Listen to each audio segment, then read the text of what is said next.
Olá, seja bem-vindo a mais um podcast do canal Minuto Cardiologia.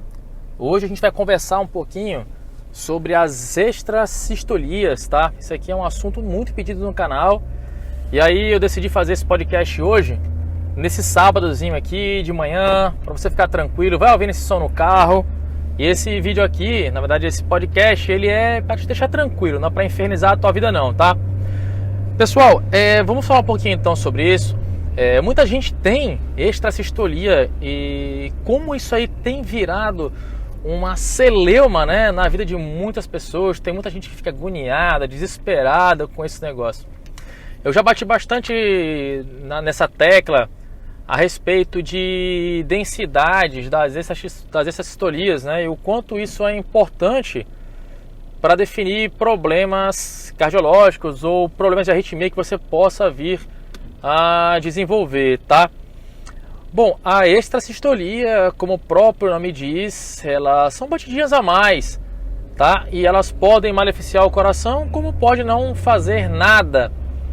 Mas olha só, eu sei que muita gente fica agoniada por causa dos sintomas. E é por isso que eu tô aqui para te deixar aqui alguns exemplos, vou te explicar mais ou menos o que você pode fazer, o que você deve fazer, né? E não deve ficar desesperado. Eu vou te colocar alguns exemplos aqui de algum paciente que eu recebo no consultório. Bom, tem um paciente que eu recebo no consultório que ele nunca sentiu nada. Ele jamais teve algum quadro de dor no peito, desmaio, náuseas, qualquer coisa desse gênero, número ou grau, tá? Só que aí um belo dia ele decidiu fazer exames de rotina, tá? E nesses exames de rotina apareceram lá que o paciente estava tendo extrasistolias. O eletrocardiograma dele veio com extrasistolia. Esse caso aqui é um caso que eu queria que tu refletisse bem. Vamos pensar aqui se ele se encaixa com você. Será que você é a mesma a tua situação? Porque você pode ficar tranquilo nesses casos. Porque, olha só, ele não sentia nada. E essa questão da sintomatologia, ela é muito definidora, tá? A sintomatologia, ela é um dos divisores de águas aí no paciente que tem uma extrasistolia. E por que eu falo que ela é divisor de águas, pessoal? O paciente que tem extrasistolia, ele é um paciente que, dependendo do que for, precisa de tratamento ou não. E um dos divisores de água é se o paciente é sintomático ou não. Então vamos pensar nesse caso. Esse paciente, olha, não tinha sintomas e essas extrasistolias foram um achado. O que eu faço então, nesse momento? O que a gente faz? O que eu faço no meu consultório? O mais importante, pessoal, nos casos assintomáticos, é ver se ele está fazendo fez extrasistolias raras ou não no eletrocardiograma. Se teve só uma batidinha a mais lá, o certo é o médico explicar para o paciente da característica benigna, de que não vai acontecer nada com o paciente, que ele pode ficar bem tranquilo e seguir a vida normalmente, tá? Porque isso é a maioria dos fatos. Mas, por exemplo, se eu vejo lá no eletrocardiograma 3 ou 5 extrasistolias, eu fico um pouquinho mais de orelha em pé.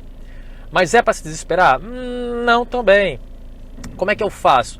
Eu solicito um Holter de 24 horas, o paciente vai lá, faz o Holter de 24 horas, e aí com o Holter de 24 horas a gente vai avaliar a densidade desse paciente, se ele precisa de tratamento ou não, tá?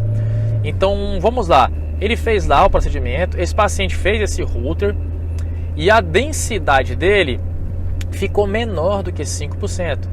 Quando a gente tem essa característica aí, pessoal, em menor do que 5%, a densidade é muito leve. Entre 5 e 10 é moderada e maior que 10 a densidade é grave, densidade de extrasistolias, tá? E esse paciente que estava assintomático, a densidade deu menor que 5%. A gente fez o ecocardiograma, deu tudo perfeito, não tem alteração estrutural, não tem nada com essa densidade bem baixinha. Galera, é só explicar para o paciente que ele está bem, que não precisa fazer nada, segue a vida, vai fazer atividade física, vai viver sem delongas, sem ficar procurando, sem de lero-lero, tá? E aí nesse caso está tudo bem. Agora eu vou te colocar uma outra opção de um outro paciente, tá? Vou colocar mais 2 pacientes para você ver se você encaixa num desses aqui, tá? Então, o primeiro passo que eu quero que você pense fica tranquilo, tudo pode se resolver, a gente consegue reverter na maioria das vezes, então não é para se desesperar. Primeiro passo aqui, quero dizer para você, não é para se desesperar, isso aqui é para você ficar muito tranquilo, tá? Então vamos lá. Imagina agora esse outro cenário. É um paciente que fez paciente estava sintomático, ele disse que estava sentindo palpitações, e eu fiz o eletrocardiograma e nesse caso ele só tinha uma extracistolia rara, uma única extracistolia, que a gente define como rara. E aí beleza, como ele era sintomático, eu já poderia tratar de cara esse paciente. Mas como um estudo, a gente sempre tem que fazer algumas avaliações. Por exemplo, eu solicitei o Holter de 24 horas, que nesse caso também deu menos do que 5%, e o ecocardiograma desse paciente deu normal, completamente normal. E aí eu te pergunto, nesse caso, merece tratamento, não merece tratamento?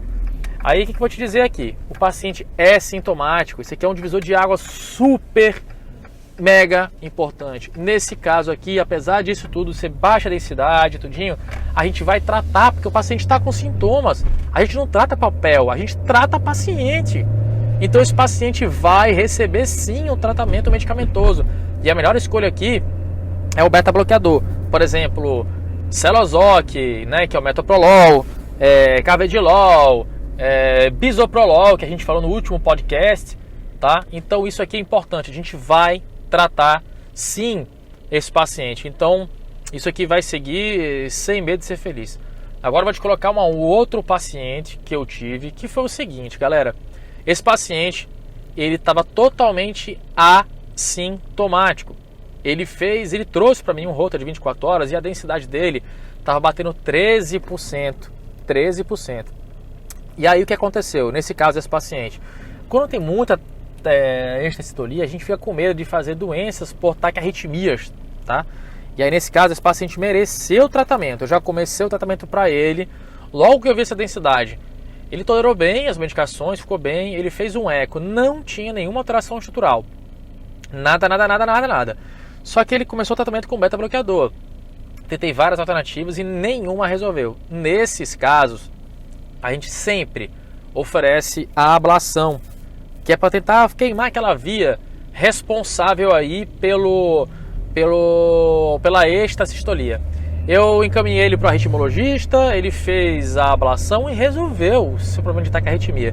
Então você fica pensando nisso, galera, não é para se desesperar. Você viu que no extremo do extremo, ele fez um procedimento que não é tão assim, cara, é um procedimento invasivo, mas não é tão perigoso. A gente conseguiu resolver a vida dele e ele seguiu muito bem, obrigado. E uma pergunta que todo mundo sempre faz pra mim é, depois que a gente resolveu isso, a gente tem algum cuidado a mais? A gente faz avaliação semestral, anual, depende do que for, para ver se vai retornar essas arritmias ou não. Mas uma vez resolvido esse problema, segue a vida. O paciente tem que viver sem medo de ser feliz, vai fazer atividade física, vai fazer o que quiser. Não tem problema. Então, em resumo da ópera, as extracistolias não são um bicho de 7 cabeças. Eu não quero que você fique desesperado com isso, tá? Não é algo que você tem que arrancar os cabelos. É alguma coisa que você tem que avaliar e tomar cuidado. Um conselho que eu sempre falo para os meus pacientes e também para vocês que estão aqui me acompanhando nesse podcast, né, no nosso canal aqui do Minuto Cardiologia, que você sempre, quando vai procurar um médico, procure no Conselho Federal de Medicina, dá uma olhada no site, se ele é médico de verdade, se ele é especialista em cardiologia, se ele é especialista em ecocardiografia. Tudo isso é muito, muito importante, vai fazer um diferencial na tua vida surreal. Então você tem que ver, principalmente quando você vê vídeos na internet, galera, procure o nome dessa pessoa, vê se ele é médico mesmo, porque você sabe que na internet tá cheio de sacanagem, né? Já tem vagabundo, tá na vida real. Imagina no mundo virtual, que é onde tem mais golpes, né? Tem muito golpista, por sinal. Tá bom? Pessoal, aqui no canal, para quem tiver muita dúvida, quiser uma avaliação comigo, eu tenho feito também avaliações online, tenho feito a consulta à distância também, consultas online eu tenho feito também, tá? A gente pode se comunicar pelo canal também. Eu tenho aqui o clube de membros, que ele dá direito a vários benefícios, inclusive de obter os exames. Então assim, o canal de membros, ele é bem prático, tem bastante gente já nesse clube de membros. As pessoas me enviam os exames, eu avalio esses exames através do WhatsApp. A gente faz uma comunicação, eu pego o seu telefone, a gente se comunica pelo WhatsApp, né? Vejo seus exames, interpreto para você e te explico tudo aquilo que o seu médico não te explica, tá? Então eu tenho feito muito isso daí e tem dado muito certo. Agora, se você quer muito mais atenção, você está querendo fazer uma consulta online comigo, eu também tenho feito. consulta online. Na verdade, eu abri recentemente essa questão de consulta online, porque tem muita gente me pedindo para eu fazer essas consultas à distância, né? E eu tenho feito aí de forma a ajudar, tá, pessoal? Então, qualquer coisa, se você precisar, abre o contato comigo aí pelo nosso canal Minuto Cardiologia, que a gente vai falando direitinho. Deixa aqui no nosso podcast, se você quiser também, que eu vou entrar em contato com você, tá?